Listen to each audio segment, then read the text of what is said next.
이사야 9장.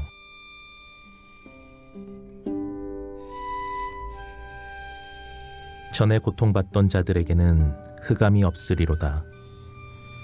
옛적에는 여호와께서 스불론 땅과 납달리 땅이 멸시를 당하게 하셨더니 후에는 해변길과 요단 저쪽 이방의 갈릴리를 영화롭게 하셨느니라.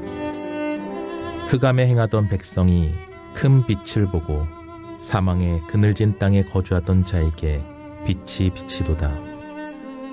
주께서 이 나라를 창성하게 하시며 그 즐거움을 더하게 하셨으므로 추수하는 즐거움과 탈취물을 나눌 때의 즐거움같이 그들이 주 앞에서 즐거워하오니, 이는 그들이 무겁게 맨 멍에와 그들의 어깨의 채찍과 그 압제자의 막대기를 주께서 꺾으시되 미디안의 날과 같이 하셨음이니이다.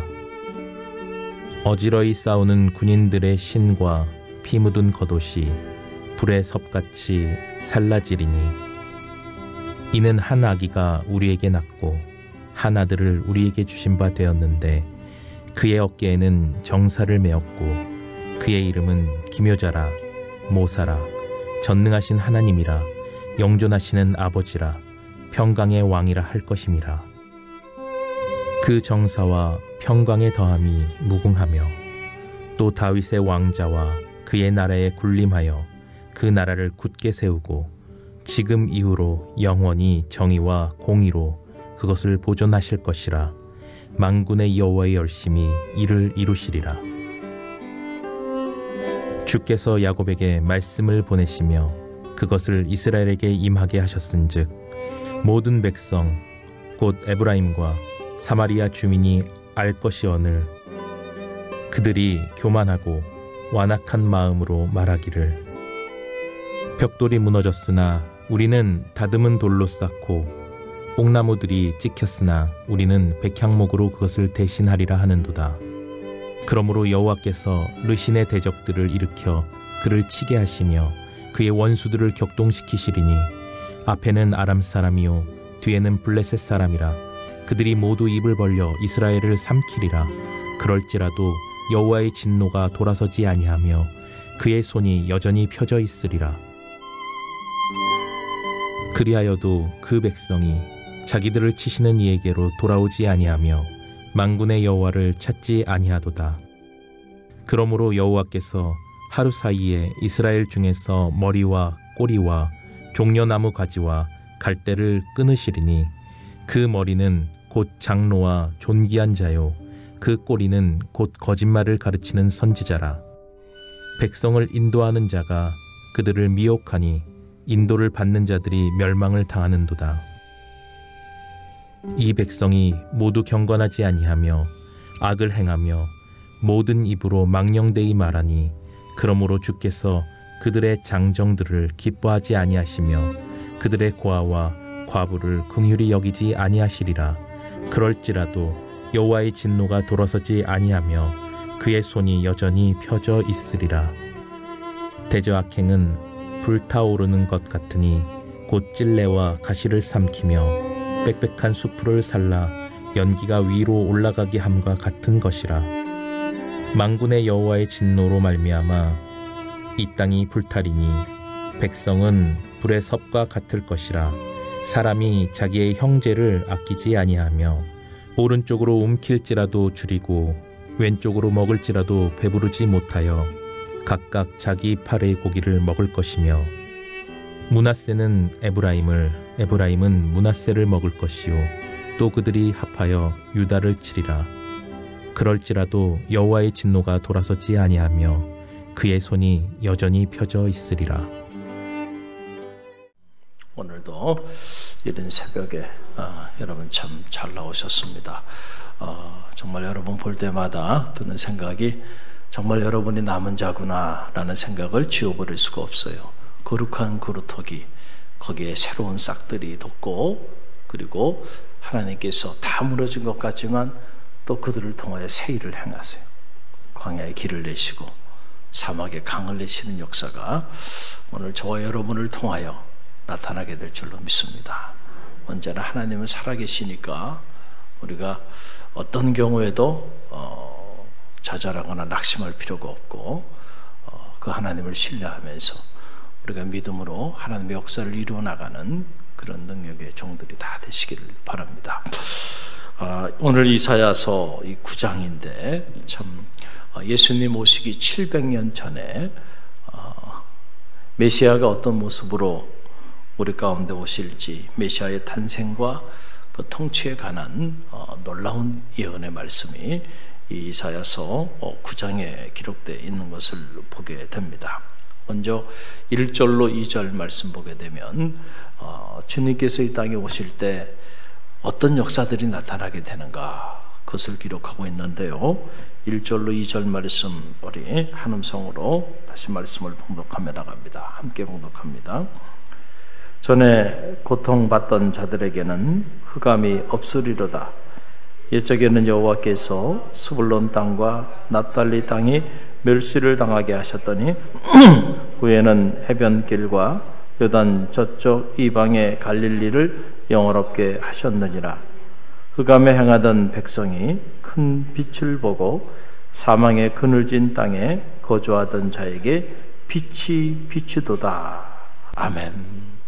자, 주님께서 이 땅에 오실 때 어떤 일이 일어나는가? 후감증에 거하는 자들에게 무엇이 비친다는 거예요? 빛이 비친다. 할렐루야.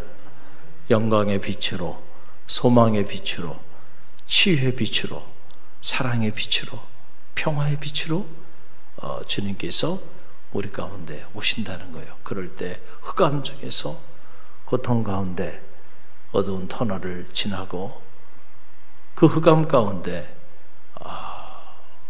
압제와 억압과 고통 가운데 신음하는 자들에게 그 빛이 조명되어짐에 영광의 역사들이 나타나기 시작한다라고 하는 그런 놀라운 말씀이에요. 여기 보게 되면은 이 스불론과 납달리, 해변길과 이방의 갈릴리, 이런 지역들은 다 당시 고통과 압제 그리고 멸시 가운데 있었던 그런 땅들이에요.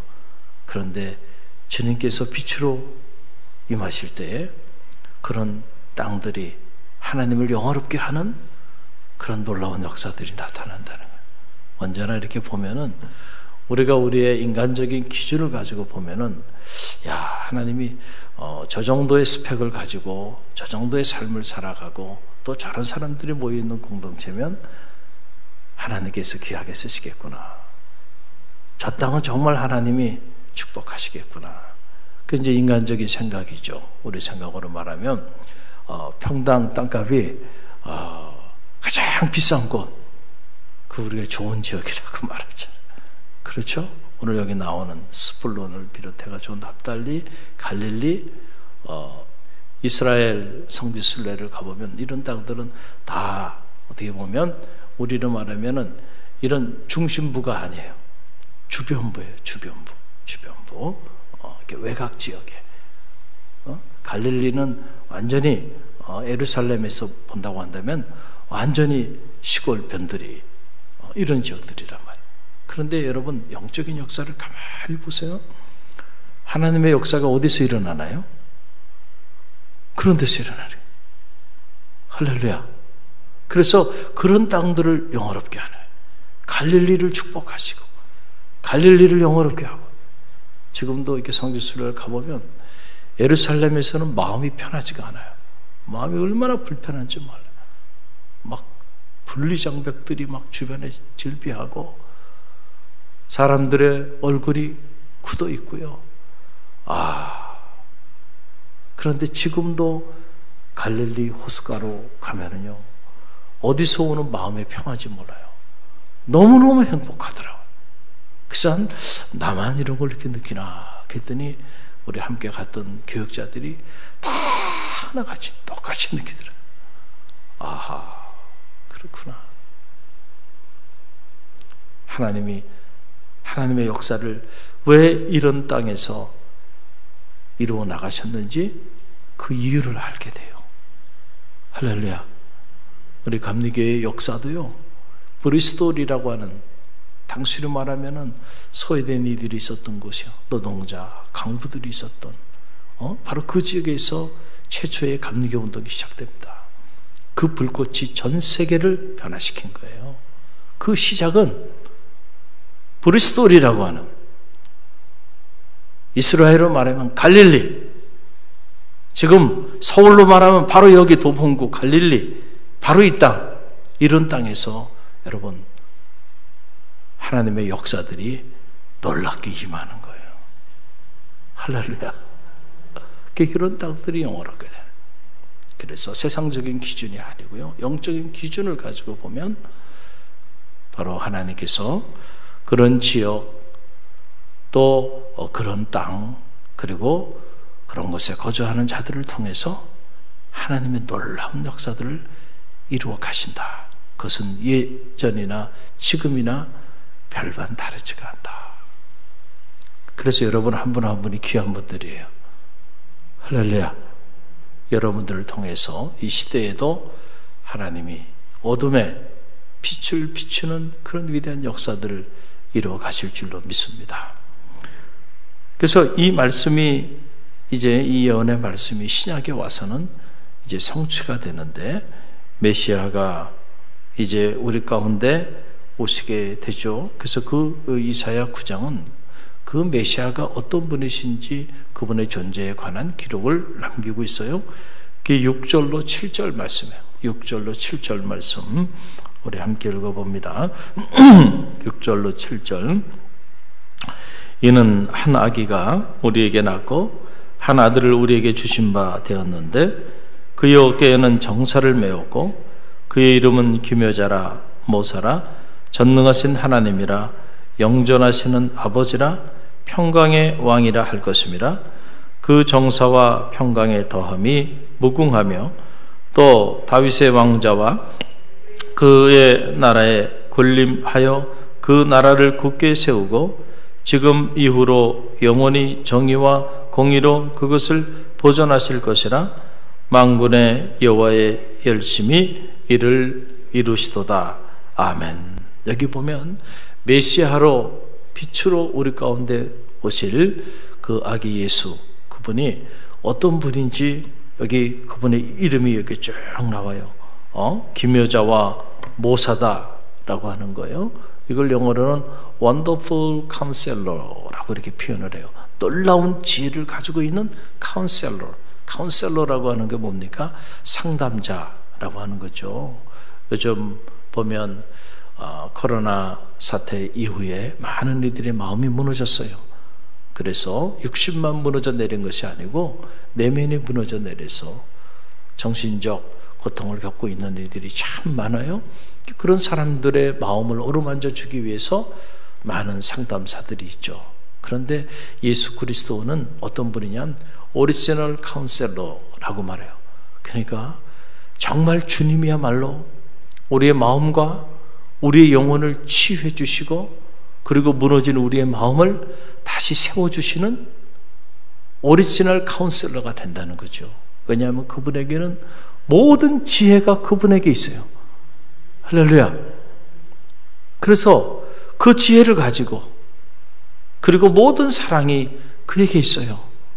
그래서 그 사랑을 가지고 우리들의 상처받은 마음을 싸매주시고 무너진 마음을 세워주시고 그리고 흔들리고 요동하고 분열된 우리의 삶을 새롭게 해주신다는 거죠.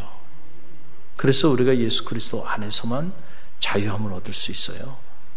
그 나는 곧 길이요 진리요 생명이니 나로 말미암지 않은 것은 아버지께로 갈 자가 없다. 엄청난 말씀이죠. 우리는 다 나름대로의 자기의 길을 걷고 있어요. 그래서 어느 철학자는 인생이라고 하는 것은 도상 위의 존재다. 각자 자기의 길을 걸어가고 있는데 정말 우리는 길을 걸어가면서도 이게 길인가 몰라서 길 위에서 끊임없이 길을 묻고 있어요. 내가 걸어가는 이 길이 이게 제대로 된 길인가 말이죠. 혹시라도 가야 할 길을 가지 못하고 엉뚱한 길을 걷다가 인생 마지막에 내가 잘못 걸어왔네. 이렇게 후회한다고 한다면 여러분 그것만큼 참 안타까운 일이 어딨겠어요. 많은 사람들이 자기가 진리라고 말을 해요. 그 사람들이 그 진리를 쫓아서 구름대처럼 모여들고 있는데 정말 참 진리가 무엇인지를 깨닫는 그런 지혜가 있기를 간절히 바랍니다. 주님만이 진리가 되세요. 할렐루야. 주님 외에 나머지는 다 비본질적인 거예요.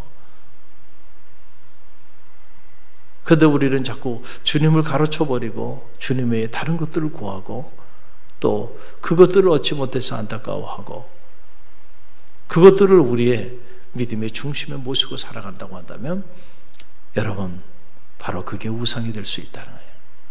주님만이 생명이 되심을 믿으시길 바랍니다. 여러분 세상에 누가 우리에게 생명의 빛을 조명해 줄 수 있겠어요? 주님만이 우리의 생명의 빛이 되심을 여러분 꼭 기억하시기를 간절히 바랍니다. 그래서 오늘 이 이사야서는 우리에게 말하기를 그분은 이 원더풀 카운셀러가 될 뿐만 아니고 전능하신 하나님, 영존하시는 아버지, 그리고 평강의 왕이시다 라고 하는 놀라운 계시 말씀을 주님 오시기 700년 전에 이미 계시하셨어요. 그래서 신약의 요한복음 12장 46절 말씀에 보게 되면 이런 말씀이 있어요. 저와 여러분이 함께 읽어봅니다. 나는 빛으로 세상에 왔나니 물은 나를 믿는 자로 어둠에 거하지 않게 하려 함이로다. 아멘. 나는 세상에 무엇으로 왔다고요? 나는 빛으로 세상에 왔나니 나를 믿는 자는 어둠에 거하지 않게 하려 함이라. 할렐루야. 여러분 빛과 어둠은 공존할 수가 없어요. 빛이 비추어지면 어둠은 다 사라져버리게 돼 있어요. 빛 대신 주님을 모시면 여러분의 가정에도 어둠이 사라지게 될 줄로 믿습니다. 여러분의 자녀들의 삶에도 어둠이 사라지게 될 줄로 믿습니다. 그래서 자녀들을 위해 기도할 때도 빛 대신 주님 우리 자녀와 동행해 주세요. 그래서 어둠 속에 헤매지 않게 해달라고. 여러분의 가정에도 어둠이 사라지기를 간절히 바랍니다. 하나님 우리 갈릴리 교회도 주님의 이 참 빛이 임하게 하셔서 교회에 어둠이 없게 하시고 오히려 갈릴리 교회가 큰 빛을 조명받아 지역의 어둠을 밝히는 교회 되게 하소서. 여러분 우리가 그렇게 기도할 때요 그렇게 역사하시는 거예요. 작은 반딧불들 이렇게 모으면 그것이 큰 불을 형성하잖아요. 여러분 한 분 한 분이 다 빛이에요. 빛들이 이렇게 모여드는 거예요. 그러니까 이 빛이 큰 빛이 돼서 이 지역의 어둠을 밝히게 되잖아요. 할렐루야. 이걸 왜 기도해야 돼? 오늘 이사야 9장을 통해서 참빛 생명의 빛으로 우리 가운데 오셔서 흑암 중에 거하는 모든 이들에게 이제 빛의 자녀로 영광의 삶을 살게 하실 것이라고 하는 이 계시의 말씀, 이 말씀을 가슴에 품고 오늘도 빛 대신 주님, 그 주님과 동행하는 한날 되게 해달라고 기도하시길 바랍니다. 그럴 때 어둠은 빛을 이길 수가 없어요. 아무리 어둠이 칠흑같이 어둡다 할지라도요 빛이 비춰지면 한순간에 어둠은 사라져 버리고 마는 거예요. 그래서 빛 대신 주님 안에서 우리는 결코 어둠을 탓하는 이들이 아니에요. 어둠 때문에 좌절하거나 낙심하지 않아요. 왜냐하면 우리는 빛이기 때문에, 빛의 자녀가 됐기 때문에 오늘도 이 믿음을 가지고 어둠을 밝히는 갈릴리 교회 모든 성도들 되시기를 간절히 바랍니다. 오늘 주신 말씀 붙잡고 우리가 기도하며 나가고